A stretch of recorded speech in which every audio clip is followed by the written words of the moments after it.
Alright guys, this is Chris with KZ Trapping Productions. Little change of pace today. We're going to talk about putting in a food plot. What we've got right now is basically a completely blank slate. We've got an overgrown field, or not an overgrown field. We've got an overgrown field bordering up to a field that gets mowed for hay every year.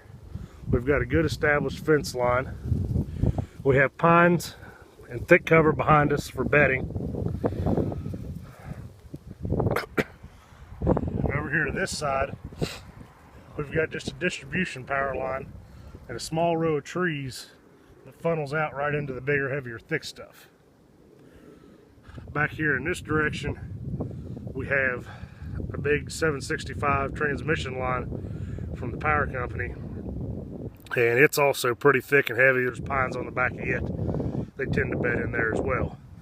So what we're going to do in here, and we're just giving you this as kind of an update, we're going to come in, we're going to get all these pine trees out of here. There's some bigger pine trees over there that need to come out. There's a dead ash tree that needs to come out. We're going to try and leave some of the smaller oak growth just to help establish maybe some oak up in here. But depending on the wind direction up here, obviously we're currently sitting in an existing tree stand, but we're going to have two, one in that big oak tree right there and another one over there on that fence line. That way, depending on the wind direction, we'll be able to successfully hunt this food plot. Now, one thing I do want to mention is watch your fruit trees. Don't just go cutting. It's very common that people will accidentally cut down persimmons because they say, persimmon trees, well, this one doesn't ever produce any fruit, so I don't need it. Well, that's not true. Persimmons are what they call dioecious, which means there are male plants and there are female plants.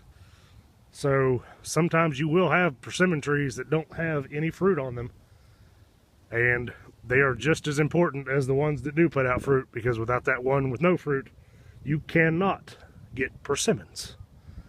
So keep that in mind. So what we're going to do here is we're going to start doing a little cutting and laying it over.